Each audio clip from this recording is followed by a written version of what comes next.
Thanks for staying with me on the trending economic issues on Africa Business Live show. Now let's get straight to the issues. Nigeria overnight lending rate closes flat at 10 percentage points. Nigeria's overnight lending rate closed unchanged from a week ago on Friday as 10% as Naira liquidity on the money markets remain in surplus, traders said. The market has a surplus of about 55.07 billion naira, that is $175.38 million, down from 467 billion naira last week. Lenders were indebted to about 1.2 billion naira to cover cash reserves requirement on Thursday by the central bank. The market was expecting an inflow of about 297 billion naira from a repayment of maturing treasury bills next week, which should support rates at the current level, traders said. The Naira tested an all-time low of 506 on the currency black market on Friday, about 40% weaker than on the official market, as individuals and small businesses sought scarce dollars. With me to look at these issues is from my immediate left, Dr. Ebenezer Ashley. Doctor, you're welcome to the studio. Thank you very much. Doc, yes. Nigeria's problems seem to be multiplying day in, day out. They never seem to be ending. Now, there seem to be more Naira on the market. I mean, we've known that, but now it seems to be more than the yes, dollars that they need. Okay. All right. First, I will say good morning to our cherished viewers. The irony of the situation actually is that the Nigeria's economic crisis, seem to be improving rather. Okay. Yes, it's refreshing to some of us, from economic finance angle to hear that the 10%, overnight rate has remained constant for about a week. It has been quite a while since we heard of such stability in the Nigerian economy. So to us, it's a refreshing news. For some time now, the country has been grappling with foreign exchange shortage, and some of us have mentioned some of the measures adopted by the finance ministers, to mitigate the economic situation. You realize most of them were not working, and some of us were also again not surprised, because in such situation you resort to what you call the trial and error method until you get the one that perfectly works for the economy. Fortunately, they've been able to inject more local currency into the market, as a substitute for the demand for the foreign currency, and it seems to be doing the trick for them. However, it has also in a way strengthened the black market while weakening the general economy. How do I mean? The exchange rate required for $1 is about 506 naira, which is well over the about 397 that was proposed by the government somewhere in November, December. But in November, December, this 500 and change in terms of exchange was predicted that would be the rate in the black market, because over there will be no immediate currency available for exchange. The seller would pretend there is shortage, and therefore if you are prepared to pay extra, then you would have access to it. So as a matter of fact, what some of us are hearing, what we are hearing are quite refreshing. It means Nigeria is gradually trying to stabilize the economy, because if people are appreciating the local currency in place of the foreign one, then it is good news. Now, if you also heard properly, it means this week there will be this treasury bill that will become mature. The money will be paid to the treasury bill holders, so there will be more currency in circulation. So it is in a way helping to alleviate the economic plight of the people. It is in a way helping to reduce the popular hue and cry that there is no money in the pockets of the people. So now making funds available to stimulate economic activities. Those who hitherto could not buy can now buy. Those who hitherto were stuck with the original inventory can now sell them and then bring in additional stock. So in a way there will be some positive cyclical effect on the economy. That is how I see it, and that is what we expect to be. And actually, that is what is going to be. But the expectation will hinge on all other factors remaining constant, which you have a strong concern against. Not against, but you have a strong concern about. Yes. Because you see, you wish things work out. But in most cases, it looks as if things turn out to be the other way around. But fortunately, our leaders are coming to the realization that it cannot be business as usual, amassing wealth at the expense of the people. You know, it is very important for you to also have the concern of the people at heart. And with this, and when you realize all the other factors that are required to make things work are beginning to take shape. You know, so with this, our expectations could be very high. No, because I'm still a bit conservative, right? Yes, and a bit skeptical because if you look at the situation in Nigeria now, I mean, the naira is more or less, even we are talking about 506, that is 506 naira to the dollar on the black market, and yet still the government is the one, that is the central bank, is the one which is trying to maintain the naira at the official rate of 307. And it is not helping because there's no dollar. People do not have the dollars. If you talk about stimulating the economy, but the people who move the economy need the money to bring in goods and services. So it's a catch-22 situation. I don't. I like this. I like the phrase. Let's look at it. Let me explain. The Nigerian situation has been very dire towards the latter part of last year, but at the end of the year and at the beginning of this year, the economy is heaving a sigh of relief. How? Simply because of the strategy of OPEC not to increase supply of crude oil in the market, but regulate it to help improve on the price that consumers pay for petroleum products. You know, Nigeria is benefiting from this. So as a result of this, you realize there is the economy has more foreign currency coming in. You know, so the currency coming in does not meet the expected quantum in monetary terms now, but it is nearing the expected quantum. So the country is in a way hiding behind the fortunes of the crude oil sales to improve on the demand by the other sectors of the economy with regards to foreign currency to import goods into the country. So this problem has not been solved outright, but it is on the verge of being solved. And you see, once again, it will hinge on how successful the current stability in the oil market remains. You know, when it remains for a very long time, then Nigeria can escape from the current economic quagmire that you're talking about. And that is our expectation. So it is true that indeed the demand is exceeding supply. And that is why you need to, in a way, offset such economic situation. The government has made it possible for enough naira to be available, such that even if you do not have the immediate access to the dollar, and you may have to pay extra, you will not have enough room to complain because you have the funds available. You know, so and in most cases we determine the level of inflation based on the interbank range, which will be in this case the 307 naira to $1. The 506 we could say is speculative because this is something that one, it is not approved of. Two, you will not go and test it to confirm. But that is the reality on the but it is not approved of. Two, you will not go and test it to confirm. You know what you will test and confirm is the official rate that you're going with, which is the 307. So if you want to determine the level of inflation in the Nigerian economy now, we'll look at the exchange rate and then look at the price of items in the market. You know, so this is where we will look at. But those behind the door might not immediately come in. But as a matter of fact, that is where the speculators work.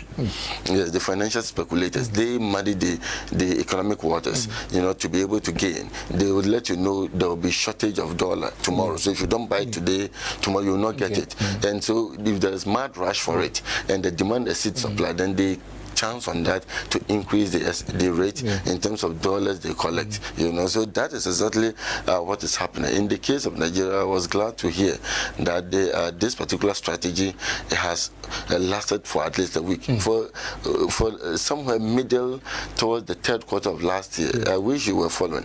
No strategy lasted for even a day or two.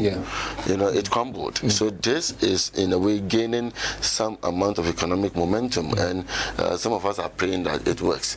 You know. Okay. Now to South Africa. Well, South Africa's 2016 maize output fell 22% following an El Nino-induced drought that impacted crop outputs, a government agency said last week. The Crop Estimates Committee said in its final 2016 figures, maize totaled 7.779 million tons compared to 9.955 million tons harvested in the previous year. The crop comprises of 3.41 million tons of full staple white maize and 4.37 million tons of yellow maize. An El Nino weather pattern brought high record temperatures and lowest rainfall levels in 2015 since records began in 1904. We come back to the issue of agriculture. You once again, you realize agric is something you can never underestimate. I have mentioned time and again, admittedly, if you're moving from one leg of economic development to the other, especially from the developing to the middle and upper income level, then obviously you would need agriculture, but it may not necessarily be the predominant determinant with regards to your economic resource mobilization. It should be able to complement the efforts of the service and then the industrial sectors. Once again, I will reiterate it. You know, we need energy to work. Sitting here is providing service. We may this morning need to munch something to gather, you know, to obtain the necessary energy to be able to deliver as expected. So this is where agric becomes very important. We can never underestimate its usefulness, you know, in the overall economic development. It comes as no surprise that in the country we seem to be revisiting the days of the late Ignatius Kodjoe, you know, preaching feed yourself, you know, making sure that gardens are made behind the houses. I remember, some of us grew up, we saw some little gardens behind the house when it was very open. Later, the old man, being a traditional man and a farmer as he was, we had to start active farming and then know the essence of the backyard garden. You know, so if it is coming back to effect, that is very refreshing. In the case of South Africa, this is where somewhere last year we realized the drought has started, but we were monitoring the magnitude of the drought and its concomitant effect on the overall economy. And I'm not surprised that we now have some percentages, you know, to address the situation in terms of 22% reduction in the overall maize production. But the country took a proactive step last year, you know, by making sure that areas that were affected were provided with the necessary food by areas that had in excess. The drought wasn't across board. It was in certain parts of the South African region, you know, and it's just unfortunate that what was expected wasn't achieved. But the refreshing news is that the country was able to rally around and then make sure that the time was effectively, you know, stemmed to the advantage of the economy. As we speak, in spite of the 22% fall, the economy still dominates in Africa, followed by Nigeria. You know, if it had adverse effect and affected its overall ranking, then we'll say it was dire. You know, but if it was mitigated, then we could look on. But it calls for alternative sources of agriculture, like strong irrigation.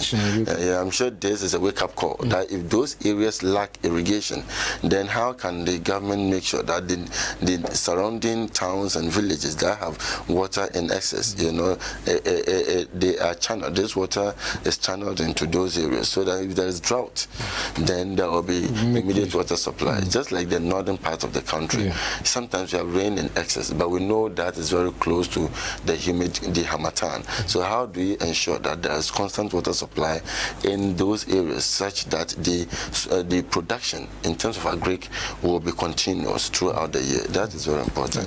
And then we're still on agriculture, but in Ghana, the Bank of Ghana intensifies moves to get funding for agric sector. The Bank of Ghana has intensified moves to encourage commercial banks in the country to cede some portion of their annual funds as credit to farmers in the agricultural sector. Even though the sector is seen as a major catalyst that could help accelerate economic development, credit to stakeholders in the sector has dwindled over the years due to high risk associated with agriculture. The governor of the Bank of Ghana, Dr. Abdul Nasir Isaku, said that the central bank's inflation targeting policy will be greatly improved if the agric sector is financed, since food inflation is a major component in the inflation basket. He stated that one of the biggest mandates of the central bank is stabilizing prices, which means lowering inflation. We note that there has been the contribution of food inflation, and I think it's important that we consider support to the agri sector as very significant. In this light, the Bank of Ghana in the past has implemented policies that continue to make available more credit to the agri sector, he recounted. Dr. Isaku maintained that the sector would improve the livelihood of the huge number of farmers operating in the sector if adequate funding is provided. He bemoaned the situation where most financial institutions consider agriculture sector as a high-risk sector, hence pay less attention to it when preparing their budgets. For all the nice stories told about the agri sector and its potential for poverty alleviation, it remains the most credit-neglected and unfunded sector of the economy. Despite perceived risks associated with the agriculture sector due to its unfavorable review, it is an area highly dear to my heart, and I welcome industry players to consider this promising sector, he appealed. He assured that the central bank will continue to encourage commercial banks in the country to invest in that sector. Yeah. Look, just same thing that we're talking about. But the truth of the matter is that would commercial banks see agri as a viable sector that they can invest in? Your question is a close-ended one, but I'll not give you a yes or no answer as it requires. Let me explain a bit. I think in your submission you did mention that the governor admitted that the central bank has been helping to make sure that the various banks provide the necessary financial assistance to the agri sector. That has been the expectation, in theory, but it is the vice in terms of practice. And that is why now it is important to intensify it.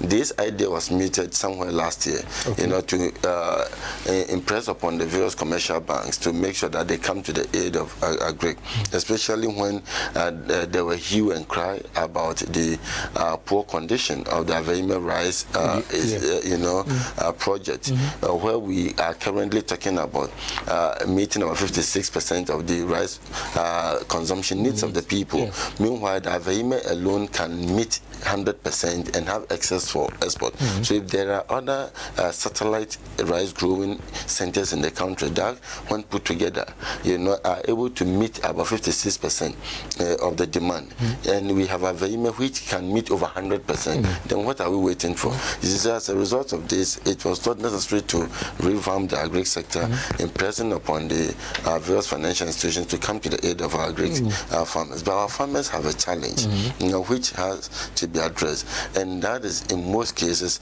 lack of unionization. And even where there is unionization, the level of, I would say, lettedness of our people is very low.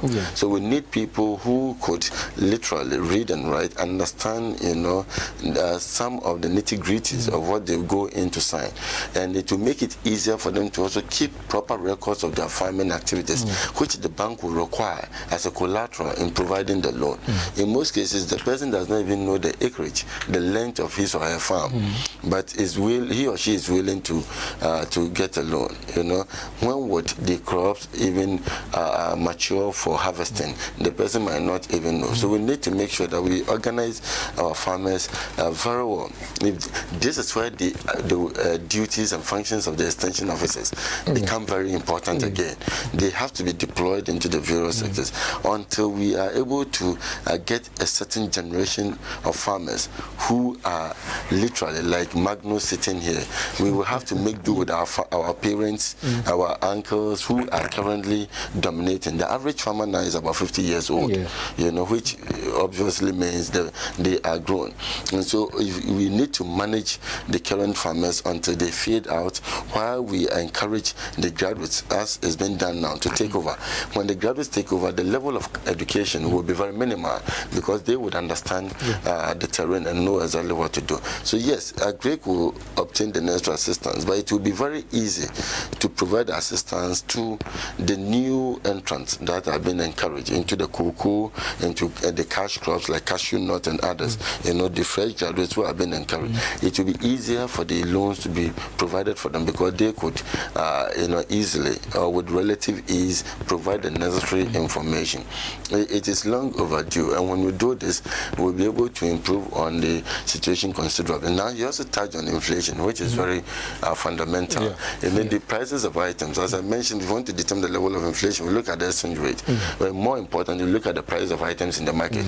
If the item was purchased last week Monday, if you go today, how much are you paying for it? Is it the same price, or is it lower than you paid last week, or is it higher than you paid last week? This is what also helps strongly in determining the level of inflation.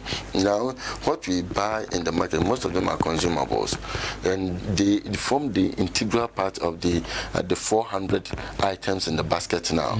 So if you are able to increase the supply, not to discourage the farmer per se, but make sure that the price is very minimal in the market, then you will be able to reduce your inflation to the barest minimum. Now, the consumables and the related products, define where related products define means the beverages that we have, both strong and non-strong ones. They all derive their source from Agric.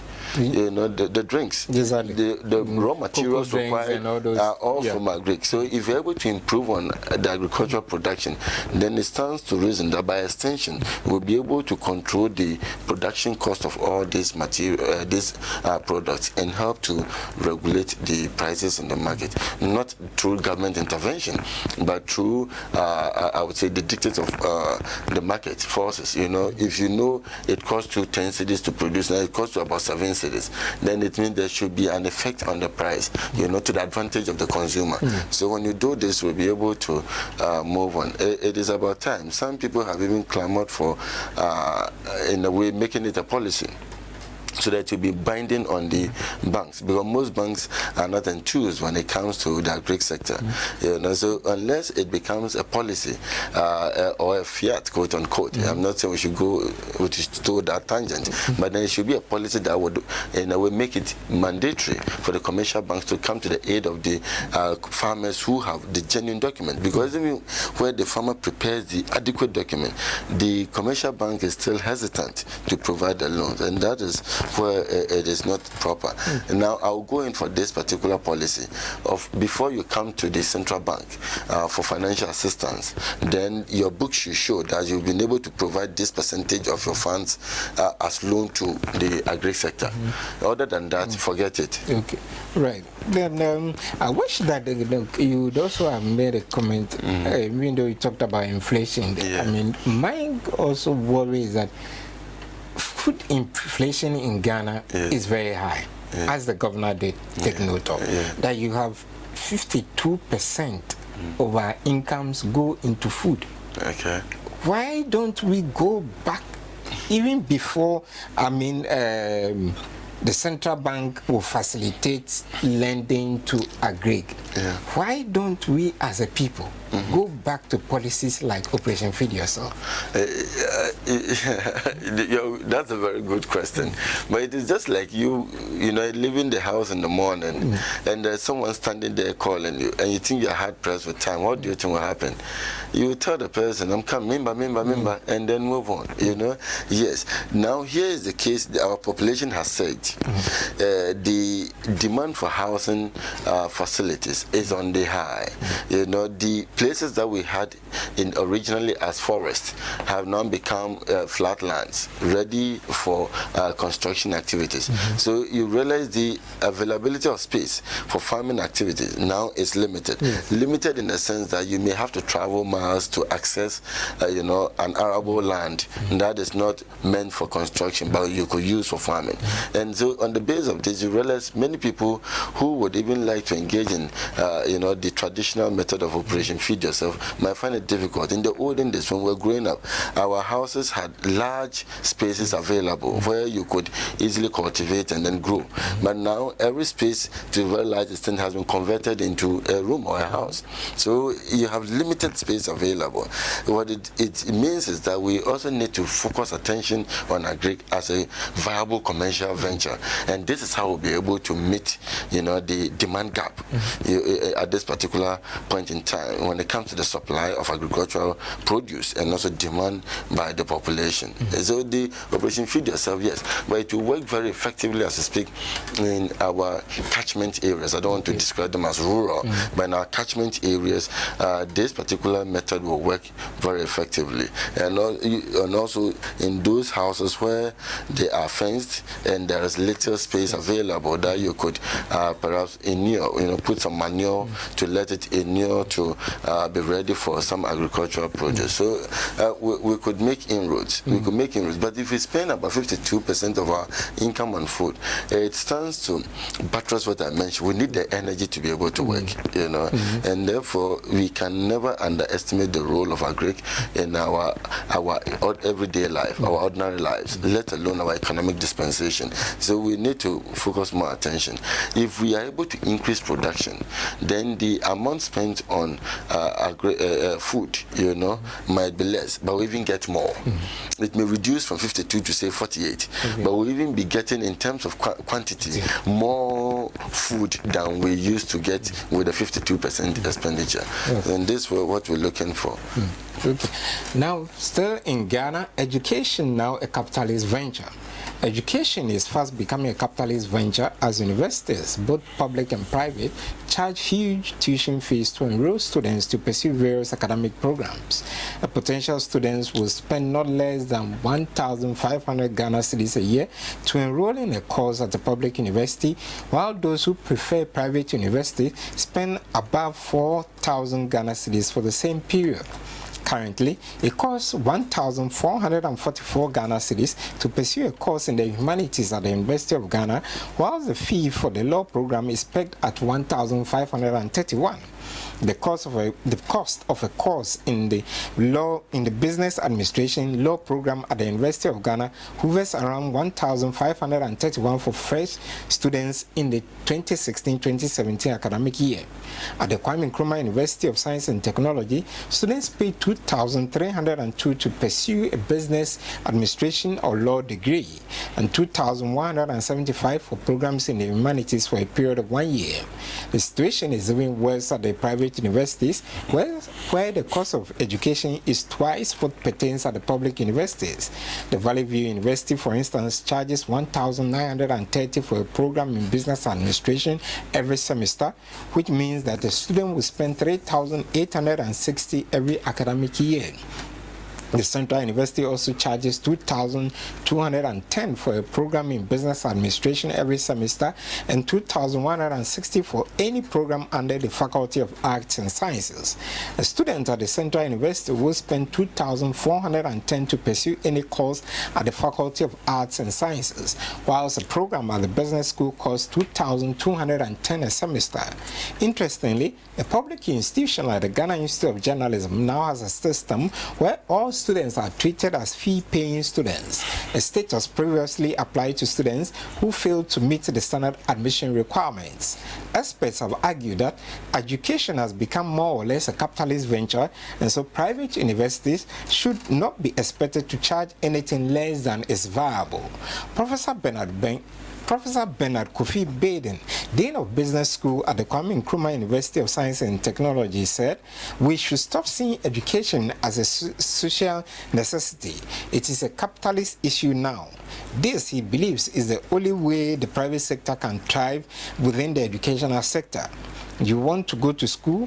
What do you get by going to school? If it is something valuable, then you need to invest in it. If it is worth it, then you must pay for it, he said.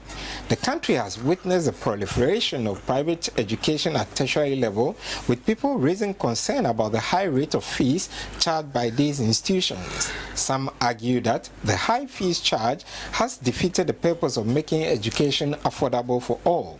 But the private universities have also argued that they pay a lot of levies to both the National Accreditation Board and other mentoring institutions they are affiliated to. Currently, an admission fee of $15 is levied by a mentoring institution to be paid by an affiliate university college on behalf of each student, which, according to the Council of Independent Universities, makes private university education very expensive in the country, as the fees are passed on to the students to pay.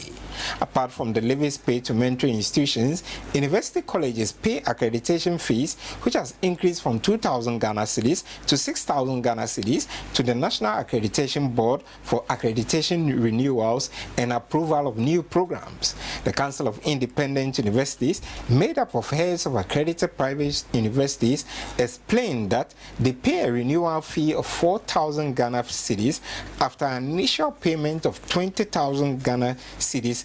Institutional accreditations to the National Accreditation Board, GET Fund, which was set up to create a dedicated funding for education at the moment, does not support tertiary students regardless of whether they attend private or public universities. Most private university colleges meet the funding of staff development from internally generated funds, and as these institutions expand and initiate more degree programs, the cost of graduate training increases.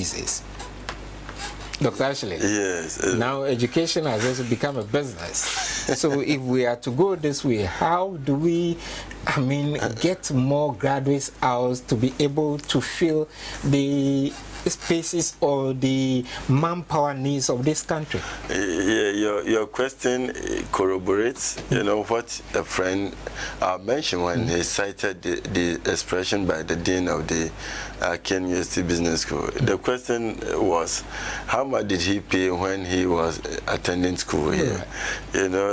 Many are those who benefited from the free education system, given the size of the population at that time, and the government resolve to make sure that we have strong manpower, supply to be able to fill in the vacancies in the economy.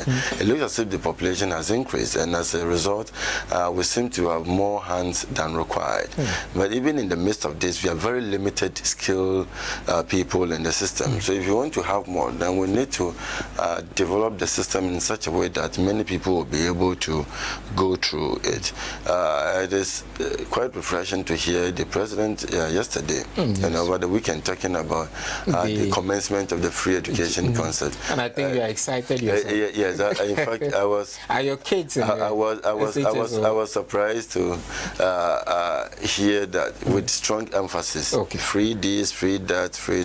And you see, I'm not too surprised with the implementation, because some of us in the art know very well that if we should put the nation's resources in their rightful places, then some of these things would have been even easier to provide long ago.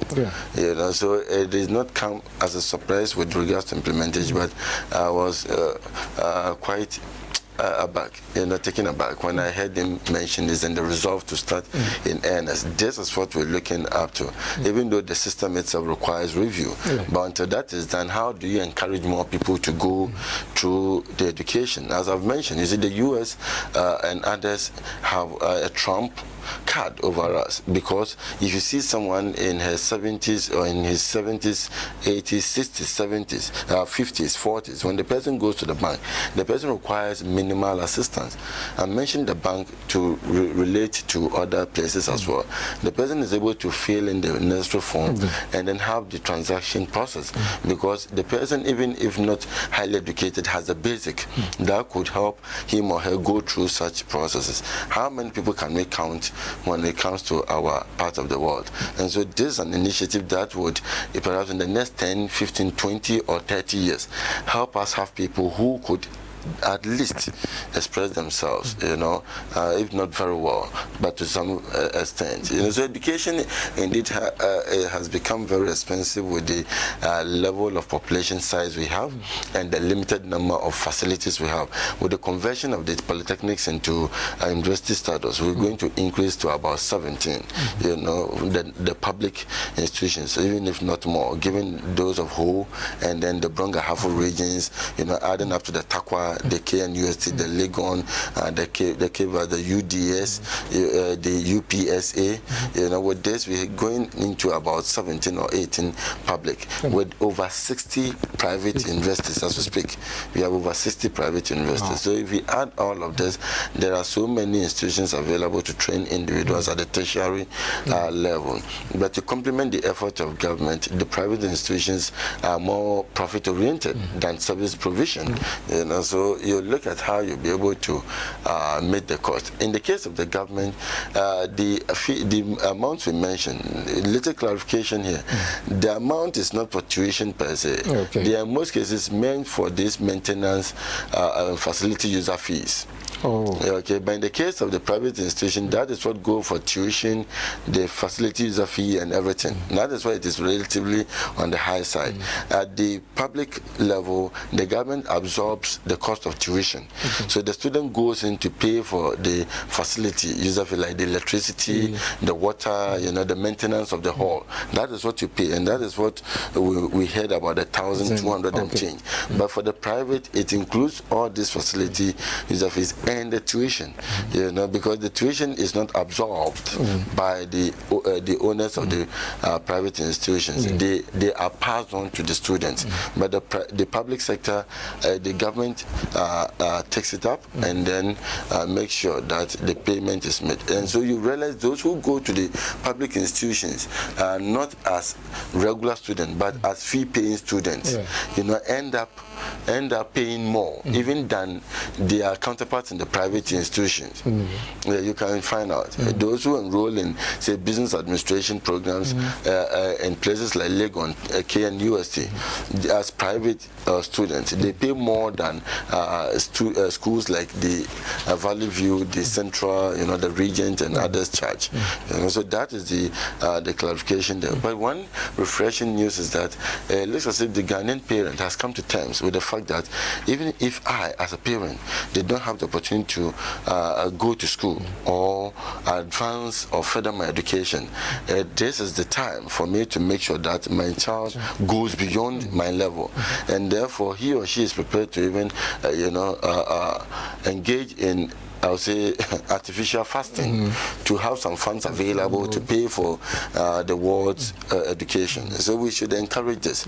We should encourage this. But some of the submissions, some people have concerns about saying it is outright we must pay. Yes, but we could moderate the submission to let the ordinary Ghanaian know that it is not a matter of, say, being obligated, but it is your responsibility to ensure that your wards are educated, so that the suffering you're going through today in your old age, you have someone who will hold or occupy a very good position to be able to take care of you while you are not able to work actively. So it becomes a succession plan. Your investment in your ward is a succession plan for tomorrow. Until death do us part, you have somebody who will also take care of you. So it is very important, and we must look at that. It looks as if competition is also helping the private investors to review their tuition fees. Yes, I know some people who have slashed down their tuition fee for the year because they had no choice. They realize other institutions are charging less, and because we have proliferation of many private institutions, you have no choice than to make sure you cope with the competition. So things we expect to improve, and then have more people furthering the education at the tertiary level. Okay, right. Thanks, Dr. Ebenezer. Ebenezer Ashley. Dr. Ebenezer Ashley is a consultant with Ashley Consultant. So we look forward to having you so that we look at some of the issues that are trending, particularly in Nigeria. Yes, Nigeria is dear to all of us, all the countries, especially on the continent across the globe. I have always maintained that if you want to have things very rosy in your economy, then look out for the common good of other countries. You know, because when they are thriving, then you would also have people bringing in their excess funds to invest in your country. Because time and again, you know, research has proven that it is not enough to have your indigents raising and mobilizing the necessary funds to invest in the country alone. You need people from without to also come in. And so it is only when they have good economic conditions that they will consider elsewhere to also invest. Okay, right. This is where we draw the curtain on the 20 economic issues. The Business Africa Live Show continues.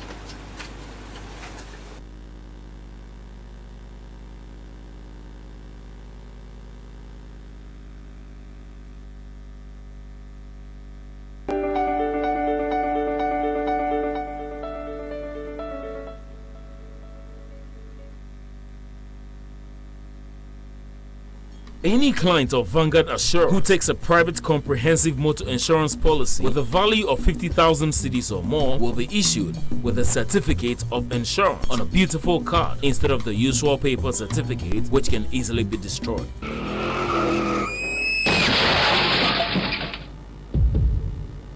Vanguard.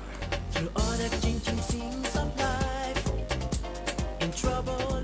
Don't say insurance. Say Vanguard Assurance, the only CIMG Hall of Fame insurer in Ghana. We always stand by you. Looking for a venue for your wedding reception, conferences and retreats, outside catering, recreation?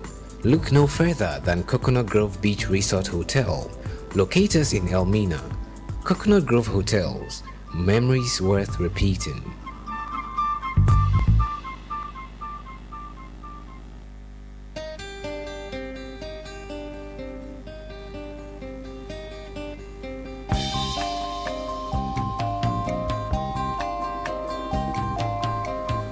You've been gone.